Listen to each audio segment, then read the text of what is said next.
So we're going to ask a couple of common questions to the group related to their technologies.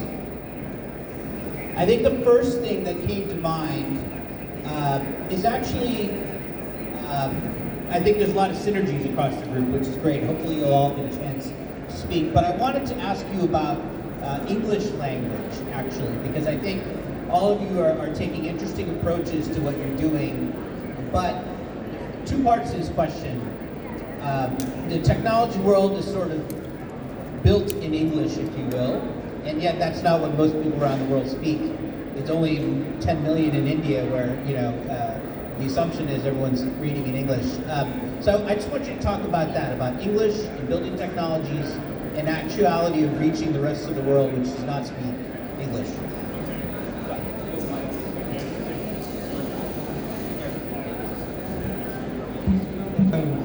This is definitely a big problem. I'm glad to see that there's a lot of Global South represented in the room. Most of our team is based in Global South as well, where English is obviously not the first language of most people online. The way we tackle that is two things. On the media side, we partner with local artists and entertainers and comedians, because it's not just important enough, I think, to just speak in the local language. It's about local dialects, local vernacular, local style and tone. On the AI side, as I mentioned, our AI tool is language agnostic. So anything that is available online, any language that is available online, it has been trained on pretty much, with the exception of maybe just a handful. And so I think that as more and more communications becomes AI-driven, you're going to see language as less of a barrier. I know Google is working on software or hardware that will allow you to use augmented reality to actually see Google translated versions of what you're looking at in the real world. So I think that technology has a huge role to play in bridging those linguistic divides. It does, and I was really inspired by the work you guys are doing in Asia. I'm seeing quite a few things we can try and replicate in South Africa, where English is also not the biggest language. It's the language we all speak to get along with each other, but it's actually, statistically speaking, one of the smaller languages in our country. We're very aware of it.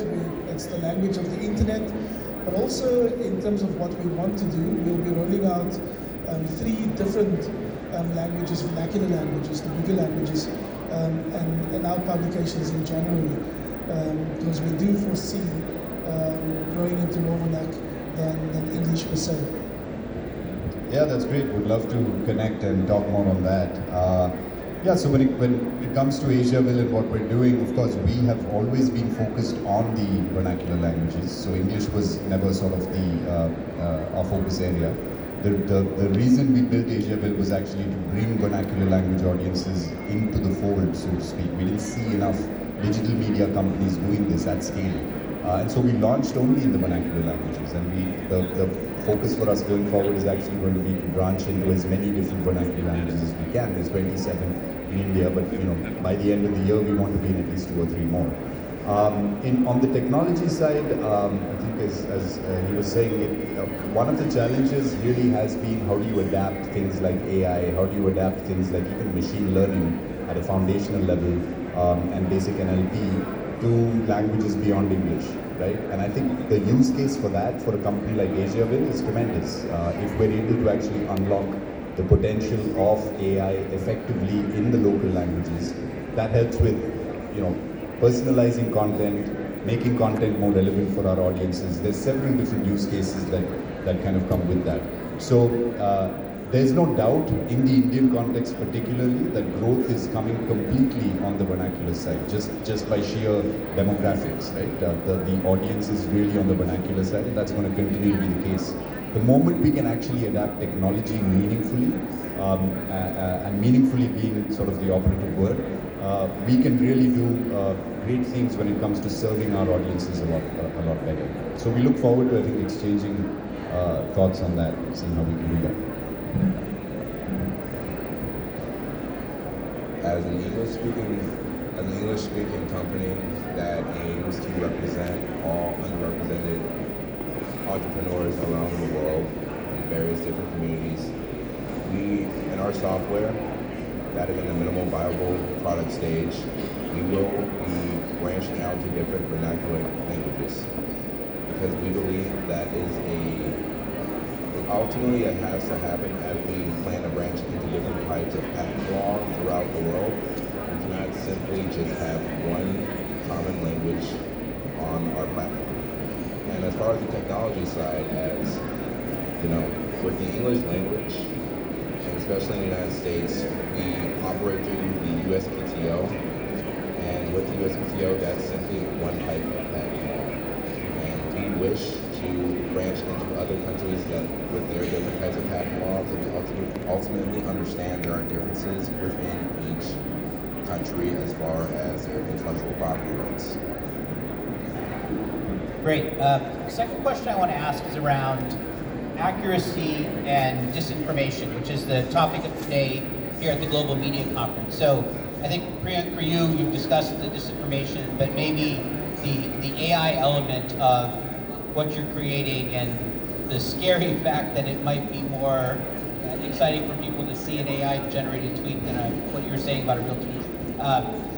Scary is my editorial comment, of course. But, and then for the rest of you, just how do you address the accuracy issue? You know, whether it's millions of content creators online, all creating. How do you plan to, for lack of a better term, police or manage? However, with your work, again, multiple countries, multiple stories coming in. So generally, how do you address that question of accuracy and/or information coming in and vetting it? That sort of work? Yeah, I mean, I used to be a comedy writer for The Onion, so like I appreciate good creative, and I'm not somebody who just believes that technology can replace human beings. So my first response, even when our engineers built Aldous and I was testing it out, was kind of negative, that, oh, I don't like that this thing is so good. And does that mean it's just going to replace copywriters and artists, and are we going to be watching movies that were written by an AI and admiring paintings that were made by an AI? But the more I started using it, and the more our clients tell us when they use it as well, I don't think we're at a stage yet, at least, where AI-based content replaces the need for human creativity. There's still a lot of human supervision that's required. Every now and then there will be a tweet or something that just looks off, or misses the subtext or the context and needs that human nuance. So that's one thing. And the second thing is, the way I see it is, artists have always used tools. You know, when somebody created the laser printer, we didn't say, oh no, this is changing, there's no artistry left in publishing. And when somebody created, similarly, the keyboard and the computer, we didn't say, oh, there's no handwriting anymore, so writing is dead. So I think we need to look at AI as a tool for content creation, not as a threat or as competition to human beings. That's my perspective on it. I must admit, as a media company, we are struggling in that regard because it's a tiny digital news startup working across different countries, at least 12 different countries. And all of the fact checking is done by humans, my colleagues and I. We've seen it during the COVID-19 pandemic where there was a lot of disinformation, misinformation being spread, which we've tried to counter through all sorts of programs in partnership with universities and experts on WhatsApp, etc., etc. It's clear though that the future lies in clever technology, which we haven't begun embracing. But we are inspired with what we've heard here today, and perhaps there are practical solutions that we can easily implement in our context.